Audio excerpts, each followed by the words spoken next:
Don't hang up, please. You have to listen. It's not supposed to end this. What if a call you answered foretold your own death?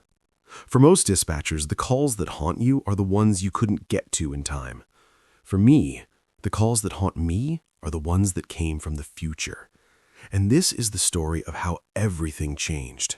For 5 years, my whole world was a small, dark room lit up by 6 monitors. I was a 911 dispatcher. You probably think you know what that means, picturing the chaos and the life-or-death moments from movies, and yeah, those happen. There's a high level of stress and trauma that comes with the territory, and it's a burden that's hard to explain and even harder to forget. In fact, studies show that PTSD rates for dispatchers can be as high as 24%, a direct result of the constant, indirect exposure to traumatic events. But for every huge fire or massive highway pileup, there are 100 pocket dials, a dozen people calling about a cat in a tree or a neighbor's loud music. Most of the time, the job has a rhythm, a steady, predictable hum of human problems, big and small. You learn the sound of real panic, the texture of a lie, the specific terror in someone's voice. You're trained to be the calm voice in their storm, an anchor on their worst day. My nights were just a blur of these routine crises. I'd go home with sirens still ringing in my ears, sleep, wake up, and do it all again. It was a job. A tough, draining job, but still a job. Until the night the rhythm shattered. The night a call came through that wasn't from my city, wasn't from my time, and wasn't from me. These transcripts I have, they weren't for training or for a court case. They feel like they were meant only for me. It started on a Tuesday. It was so slow I was literally organizing sugar packets by the coffee machine. Then a line blinked. The number was blocked, just a string of zeros. Not that weird. Usually pranksters.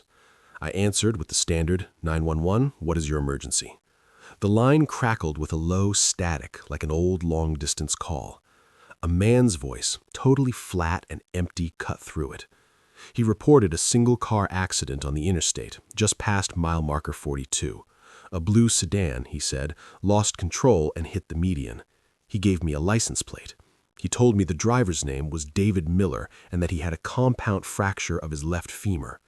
I was typing as he spoke, but my fingers started to slow down. Something was off. There were no other calls, no alerts from highway patrol.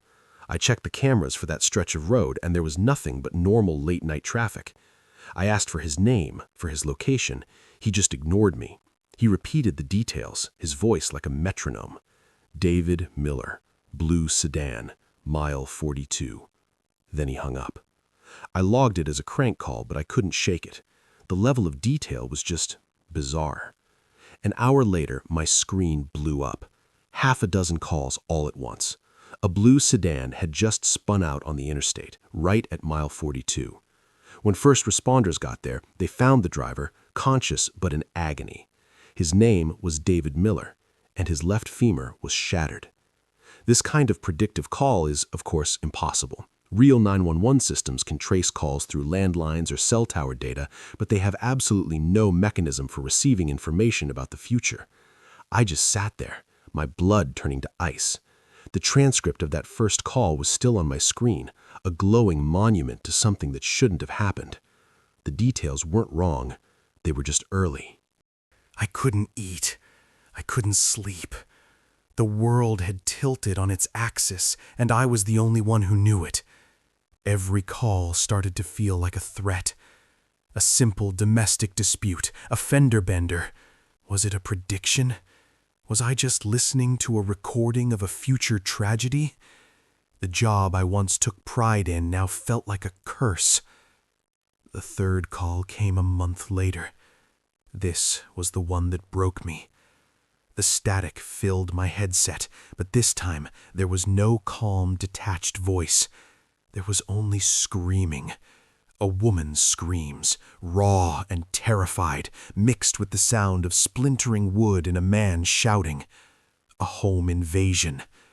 Through the chaos, that prophetic voice cut in, the one I now recognized as my personal herald of doom. "He's going in the back door," it said, cold and clinical. "She's hiding in the closet. It won't matter. Where are you? I yelled, my voice cracking. Give me the address. The voice just ignored me. He will find her at 11:54 p.m. Her name is Sarah Jenkins. This time, I didn't hesitate. I didn't care about the rules. The system was struggling to get cell tower data, but I tried to triangulate the call from the noise. It was a total long shot, but it was something. I dispatched every unit I could to the area, telling them to look for any sign of a break-in. But the area was huge, a needle in a haystack. At 11:56 p.m., a real 911 call came in from a neighbor. They heard screams and a loud crash. They gave the address. When the officers arrived, they were too late. They found Sarah Jenkins, just like the voice had said. That was my last night as a dispatcher. I walked out of that call center, left my headset on the console, and never went back. But it wasn't over, because one last call followed me home. A week later, I'm sitting in my silent apartment, and my personal phone rings. Blocked number. My blood ran cold. I knew I shouldn't answer, but I had to. I picked up, and the static was so loud it felt like a physical thing in the room. And then I heard the voice. A voice I knew better than my own. It was mine. Panicked, breathless. "He's coming up the stairs," my voice whispered from the future. "I shouldn't have hung up on him. I locked the door, but it's not going to hold. Oh God, please, do something different. Don't be here. Don't answer the phone when it rings next week. Whatever you do..."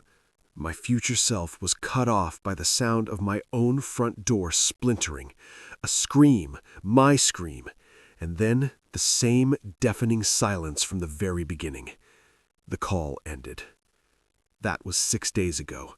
I'm writing this from a motel 3 states away. The phone call I heard predicted my own death, an event that is supposed to happen tomorrow night. I'm in a constant state of fear, a feeling many dispatchers know from the real, documented traumas they endure, but mine is twisted by something supernatural and unproven.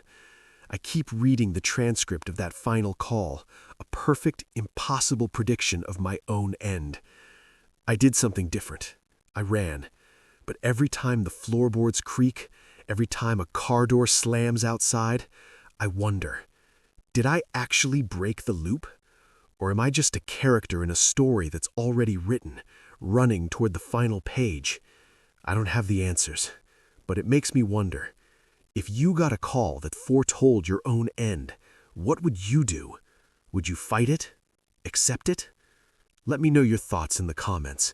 And if you want to hear more stories from the side of the emergency line that you're not supposed to see, make sure to subscribe. Stay safe out there.